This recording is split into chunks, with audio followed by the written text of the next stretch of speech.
like to welcome to the stage Her Excellency Mrs. Mellisa Santokhi-Seenacherry, the First Lady of Suriname and President of the CARICOM Leaders Action Network.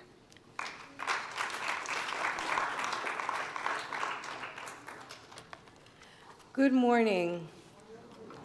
Honorable First Ladies, ladies and gentlemen, my sisters, I know your time during the busy period of UNGA is valuable, so let's get straight to the point. I'd like to share a short video with you.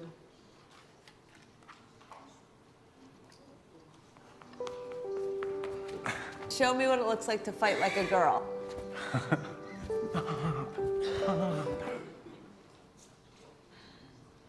My name is Dakota, and I'm 10 years old.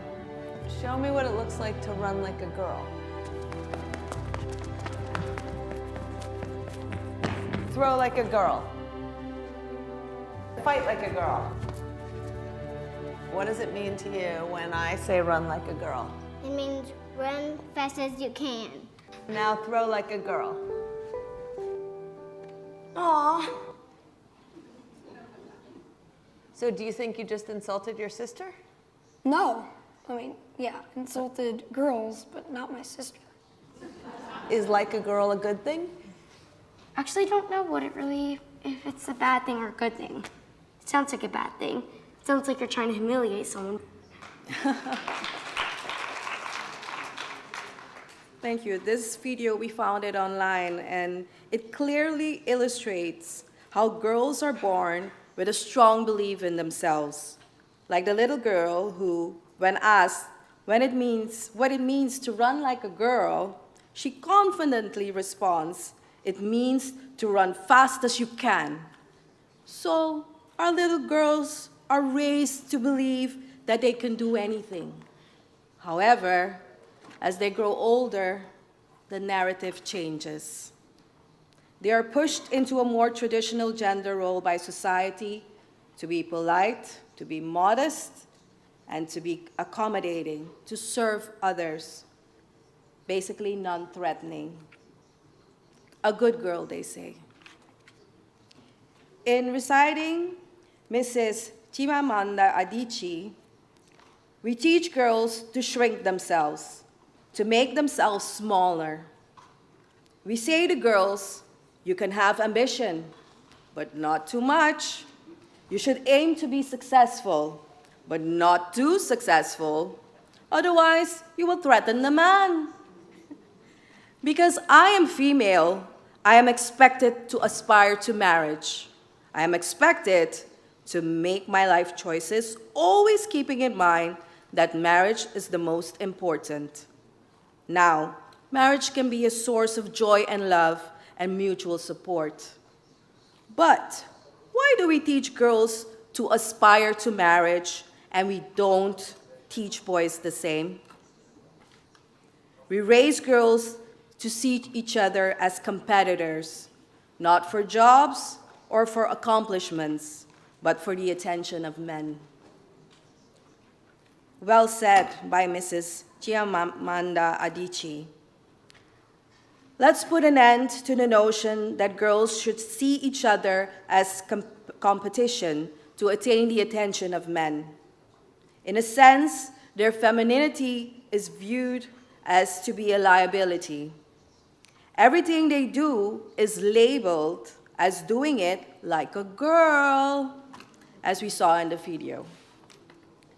Girls are constantly reminded by society to be pretty, but not too pretty, to be friendly, not too friendly because otherwise you asked for it. They endure catcalling, honking, and being yelled at just because some men feel entitled to their attention. Mind you, ladies and gentlemen, when I say men, I don't mean all men, but those who are guilty of this kind of harassment towards women. Sadly, most of the indoctrination comes from our own social circles. It's reinforced by our fathers, mothers, uncles, aunts, teachers, our churches. This indoctrination instills fear in our girls, but it's not the girls who are the problem. It's our men who create an unsafe environment for us women. What can we do to combat this toxic narrative?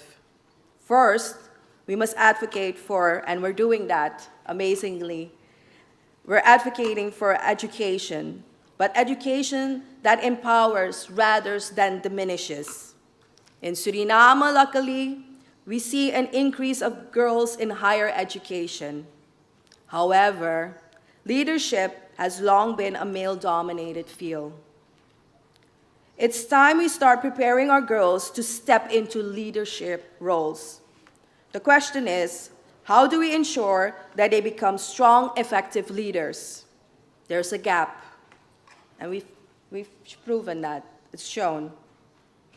The courage to step into leadership's role and to become the change they want to see. How do we gap that?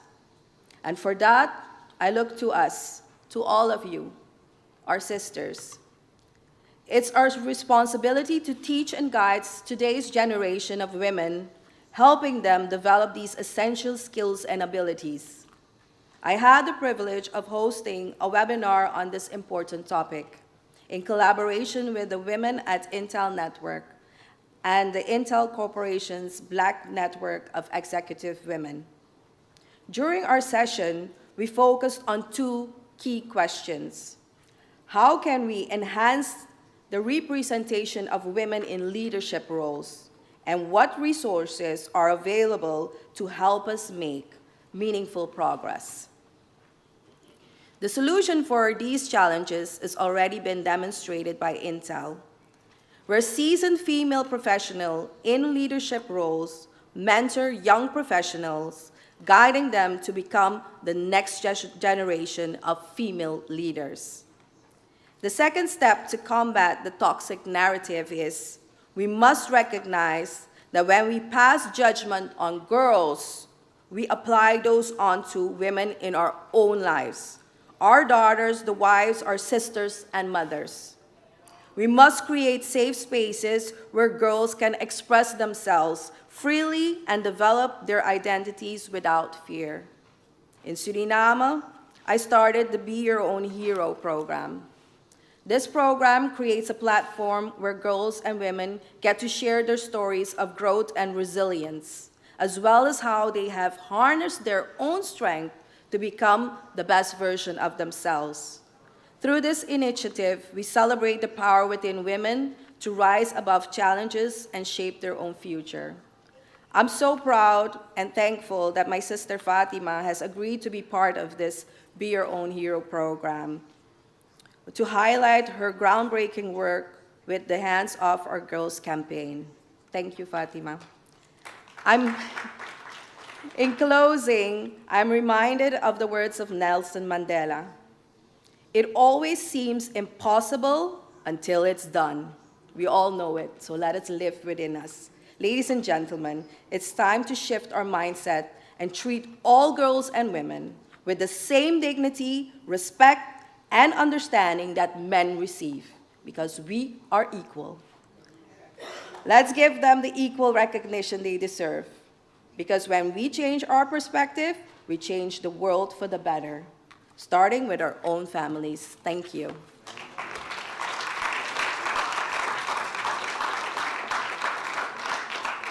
Thank you very much, Mrs. Mellisa Santokhi-Seenacherry, the First Lady of Suriname, for that powerful message, a beautiful message of solidarity and sisterhood, and a great deal of positivity there, in that we have to believe in ourselves and we have to run fast, right? As fast as we can.